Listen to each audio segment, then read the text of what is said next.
Hi, my name is Laila Barnes, and this is my testimony. When I was 13 years old, I lived with my father and two younger sisters. Both of my parents had been addicted to drugs and alcohol and promiscuity. My two younger sisters and I were often left alone for extended periods of time, wondering when our father would return home, what we were going to eat, and how we were going to get school supplies. After about 4 months of my father's behavior, I urged my maternal grandmother to take custody of me and get involved. My grandmother said yes, but she didn't only say yes to saving my life. She said yes to the tedious custody battle that awaited her. Viewing this circumstance as an opportunity to receive government funding, my mother joined the custody battle that she had previously lost as a result of her drug addiction, alcoholism, and promiscuous lifestyle. During the court proceedings, I was forced to live with my mother, who still indulged in alcoholism, drug abuse, and promiscuity.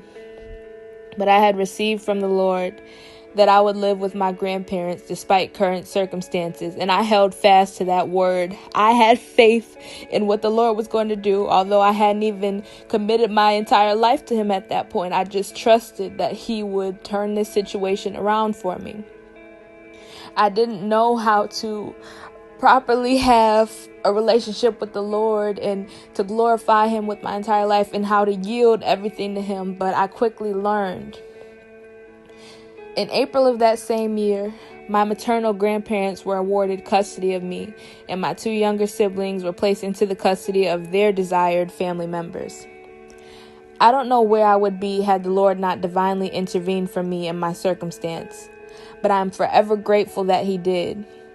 I now walk boldly in purpose, following the will of the Lord for my life, while remembering the humble beginnings that I've had, but proceeding towards the expected end that the Lord has promised me. Throughout high school, my relationship with the Lord only grew from there. I was seeing visions. I was given dreams. I was praying more. I spent hours and hours at a time in my prayer closet. I was just falling madly in love with Jesus. My senior year of high school, I was prompted by the Lord to go on a fast. I abstained from social media, secular TV, secular music, and anything that was not edifying or glorifying to God. During this time, I was prompted to make a decision as to which university I would attend. And up until this point, I hadn't even consulted the Lord about this, but I was being intentional about allowing God to be first in my life and yielding everything to Him, every decision, every thought, every emotion, I wanted every aspect of my life to be surrendered to God. I wanted God to know that He could trust me, that I would allow Him to work through me for His purpose. So I pleaded with God. I said, Lord, all right, I'm humbling myself before you right now. Up until this point, I haven't asked you where you wanted me to attend university, and that was a very crucial decision in my life, and I definitely wanted the Lord's insight on that. So I asked the Lord to show me in whatever way He chose where I was supposed to attend university.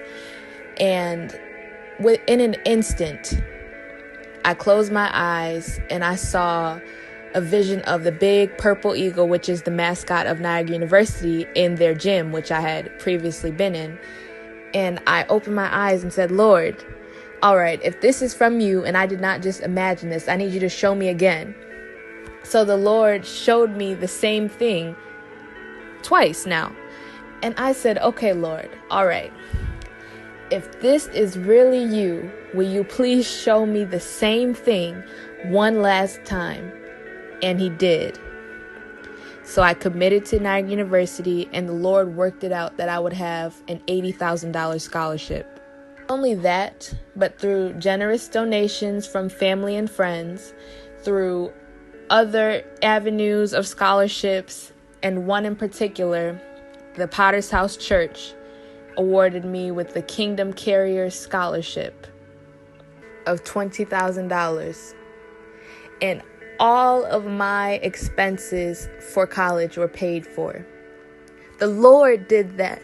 I want to give thanks to everyone who opened up their heart and contributed to lighten the load of this purpose that God has called me to walk in. Everyone who has contributed, I want to thank each and every person who has helped in any way, shape, or form to help me fulfill the Lord's calling on my life. This is where the Lord has destined me to be. I've now started college. I'm realizing why God has chosen for me to be here and attend Niagara University. I pray that I do His will here. I pray that I lead others to Christ. I pray that I leave an impression that I was a conduit of God's will. I was obedient to the Lord, and I was outstanding in it because of the Lord, not because I had it in myself. No, because the Lord invested in me, because the Lord has poured into me, because I've opened up myself and subjected myself for God to work in me. My journey has already been an extraordinary example of what God will do when you surrender your life to Him. But this is only the beginning. This is only the beginning. I can't wait to see what the Lord has in store for the rest of my life. But in the waiting, in the journey, I will be content in Him. I will follow Him, and I will love Him and seek Him first.